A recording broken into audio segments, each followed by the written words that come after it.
everyone, I am Ekta Singh, your seated science teacher for paper 2। जैसा कि आप सभी ने देखा, मैं 2 चैप्टर्स कंप्लीट कर चुकी हूँ, एक फूड और दूसरा मटेरियल्स ऑफ डेली यूजेस।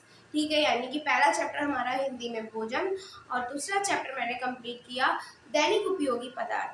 अब मैंने लास्ट 2 वीडियो से स्टार्ट किया है चैप्टर 4 लिविंग वर्ल्ड, यानी कि सजीव जगत।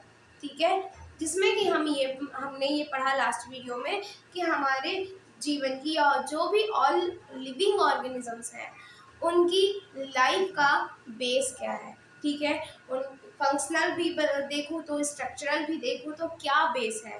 ठीक है, यूनिट ऑफ लाइफ क्या है कि सभी जीवों की, सजीवों की जिंदगी की, जीवन की इकाई क्या है। ठीक है, और वो मूलभूत इकाई क्या है जिस पर आधारित है पूरी जिंदगी। ठीक है, या पूरा बॉडी स्ट्रक्चर, वो हमने डिस्कस किया और वो है सेल यानी कि कोशिका। तो वीडियो के अंत तक मेरे साथ बने रहिए।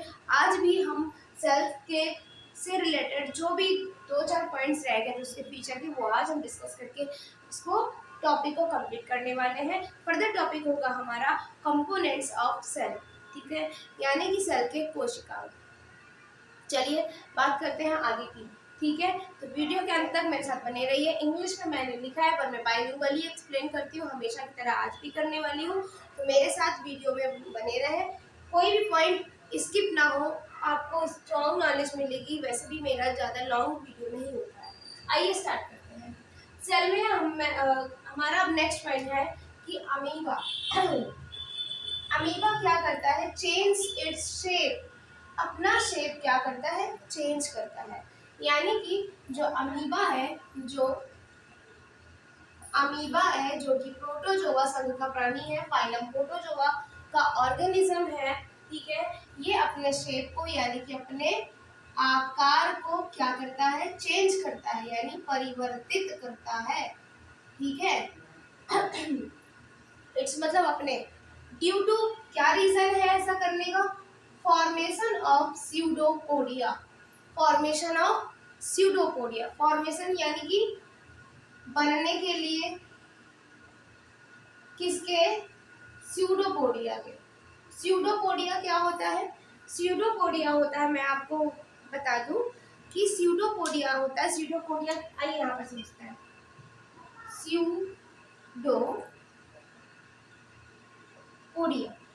स्यूडो मीन्स फॉल्स यानी असत्य, और पोडिया मीन्स लेग्स यानी पैर।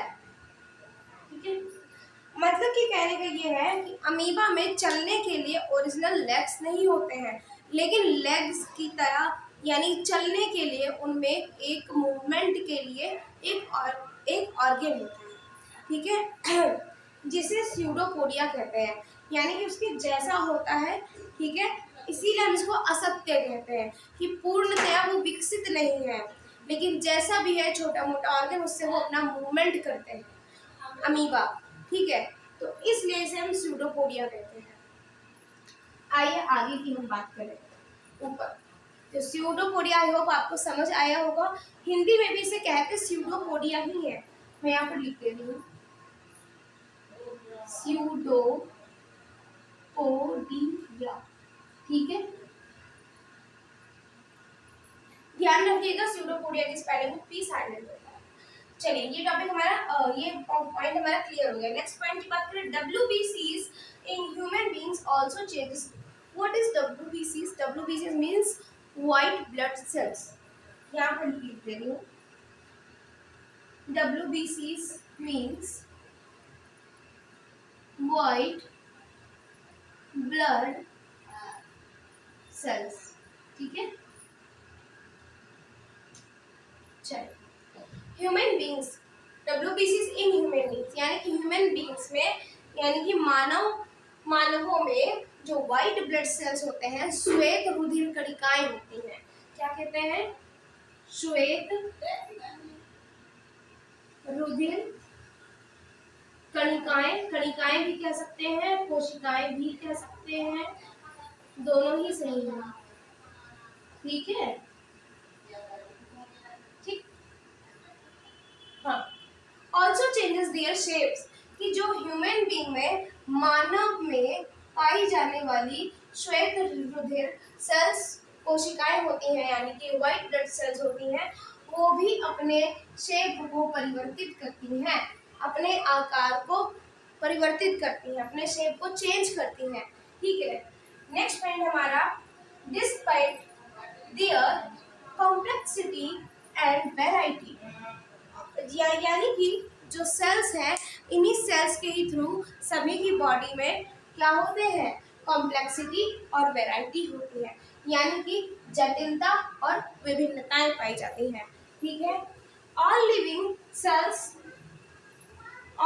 Sales can be classified as prokaryotic और यूकैरियोटिक, यानी कि जितने भी लिविंग सेल्स हैं, जितनी भी सजीव कोशिकाएं हैं, उन्हें हम वर्गीकृत करते हैं। क्लासिफाइड मीन्स की वर्गीकृत करते हैं, किसमें, किसके रूप में, प्रोकैरियोटिक और यूकैरियोटिक। ठीक है,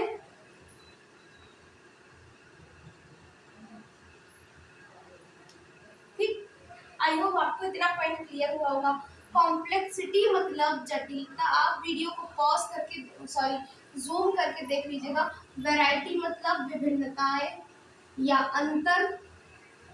ठीक है, कहने का मतलब ये है कि जो सेल्स हैं, इन्हीं सेल्स के ही थ्रू ऑर्गेनिजम्स में जटिलताएं और विभिन्नताएं, यानी कि उनके बीच में फर्क, अंतर, एनिमल्स अलग समझ में आते हैं, ह्यूमन बीइंग्स अलग समझ में आते हैं, कीड़े मकोड़े अलग समझ में आते हैं।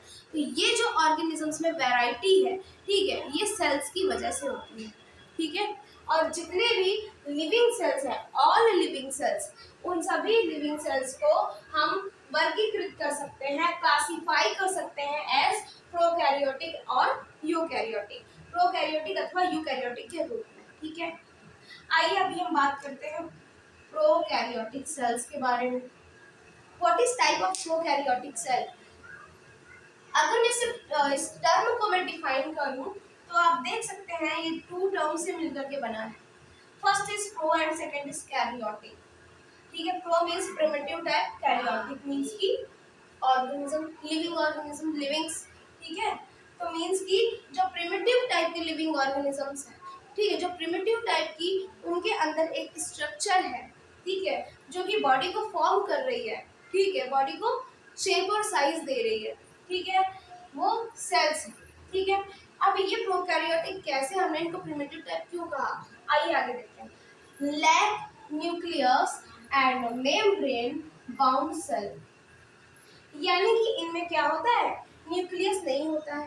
लैक मीन्स कमी, न्यूक्लियस का अभाव, न्यूक्लियस मीन्स केंद्रक, केंद्रक का क्या होता है, लैक, यानी कि अभाव होता है।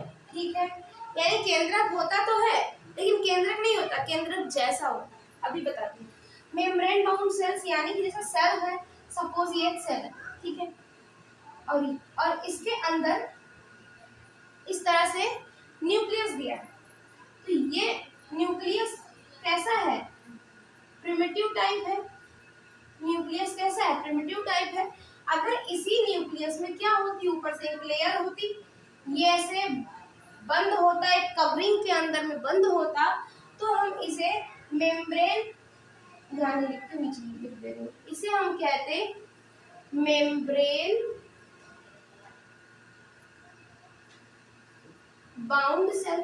ठीक है, मतलब न्यूक्लियस भी एक मेम्ब्रेन से कवर्ड होता है और खुद सेल भी इस तरह से 3 लेयर से कवर्ड होती है। ठीक है, उसे हम मेम्ब्रेन बाउंड सेल कहते हैं कि जो मेम्ब्रेन से ढकी हुई है। ठीक है, लेकिन इसमें ना ही न्यूक्लियस होता है ना ही मेम्ब्रेन, मेम्ब्रेन यानी कि इसको हम कहते हैं हिंदी में झिल्ली, झिल्ली होती है। ठीक है, आगे की बात करते हैं। ऑर्गेनेलीज, कोशिकांग, यानी कि जो प्रोकैरियोटिक टाइप की सेल होती है, उसके जो कोशिकांग है, उसके अंदर के जो अंग हैं, ठीक है, उसके जो अंदर के पार्ट्स हैं सेल्स के, ठीक है, वो कैसे होते हैं? मेम्ब्रेन बाउंड सेल ऑर्गेनेल, यानी कि उसके अंदर की जो कोशिकाएं है वो मेम्ब्रेन बाउंड होते हैं, ठीक है। और मीन्स कि वो मेम्ब्रेन बाउंड नहीं होते हैं, और न्यूक्लियस भी पूरी तरह से विकसित नहीं होता है, ठीक है। तो इसके एग्जांपल्स क्या क्या है? ऐसी सेल किस किस में पाई जाती है? बैक्टीरिया, मोस्ट इंपॉर्टेंट चीज एग्जांपल्स, इनको मत भूलिएगा, ठीक है। And BGA, blue green algae and mycoplasma, ठीक है। इसको स्टार्ट कर लीजिएगा एग्जांपल को। ये एग्जांपल किसके हैं? प्रोकैरियोटिक सेल्स, ठीक है। आइए नेक्स्ट पॉइंट की बात करते हैं, यूकैरियोटिक सेल। यूकैरियोटिक कोशिका have a nucleus with elaborate nuclear envelope.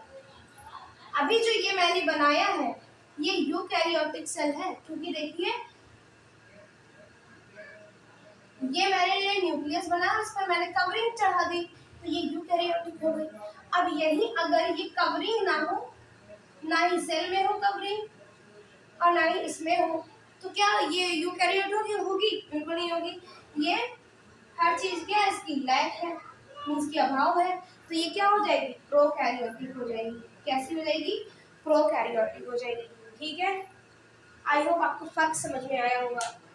आगे की बात करें, विद एलेबोरेट न्यूक्लियर एनवेलप, यानी कि इसका जो न्यूक्लियस होता है ना, यूकैरियोटिक सेल का जो न्यूक्लियस होता है वो एक इस तरह से कवरिंग से, एक मोटी सी कवरिंग से इस तरह से ढका रहता है, प्रोटेक्ट रहता है, ठीक है, जिसे हम एनवेलप, न्यूक्लियर एनवेलप कहते हैं इसको, न्यूक्लियर एनवेलप, यानी कि बता रही हूँ, यानी कि केंद्रकीय आवरण, ठीक है। And membrane bound cell, and membrane bound all organelles, sorry cell नहीं है, ऑल ऑर्गेनेलिज, यानी कि इस कोशिका के अंदर जो भी कुछ होगा, माइटोकॉन्ड्रिया होगा, इसका डीएनए होगा, या वो माइक्रोप्लाज्मा, सॉरी साइटोप्लाज्मा होगा, जो भी कुछ होगा, इसका जीव द्रव्य है, ठीक है, जो भी कुछ होगा वो सारे ही ऑर्गेनेलिज, सारे ही कोशिकांग कैसे होंगे?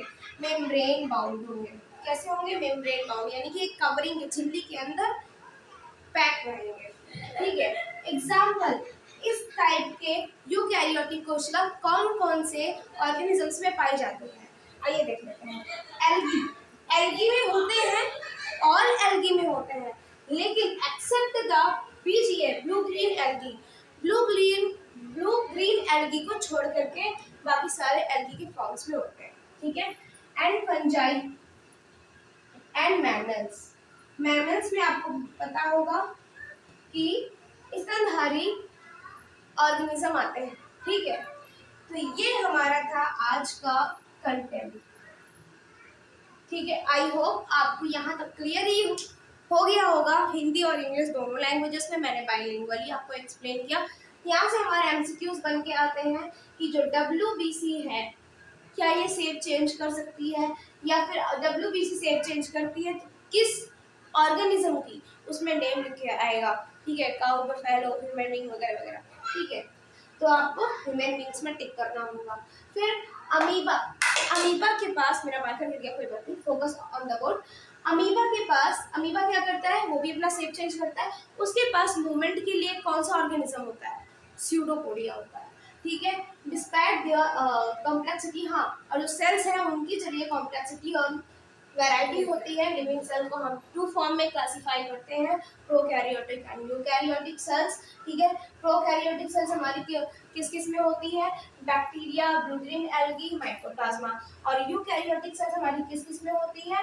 एल्गी, फंजाई और मैमल्स। एल्गी में बीजीए को छोड़ करके, ब्लू ग्रीन एल्गी में प्रोकैरियोटिक टाइप सेल होती है, ठीक है। और आगे हमने ये सारा कुछ एक्सप्लेनेशन में समझा है, ठीक है। तो आज के लिए इतना ही। मेरी वीडियो को लाइक करें और कमेंट सेक्शन में कमेंट करके अपना फीडबैक ज़रूर दें, जिससे मुझे आगे भी हार्ड वर्क करने की डेडिकेशन मिलती रहे। तो इसी तरह मैं आपके साथ आपके लिए लगन से काम करती रहूं। तो इसलिए मेरे चैनल को अपने फ्रेंड्स में शेयर करिए, सब्सक्राइब करिए, जिससे आने वाली वीडियो की हर नोटिफिकेशन सबसे पहले आप तक पहुँच सके। शुक्रिया, धन्यवाद, thank you so much everyone.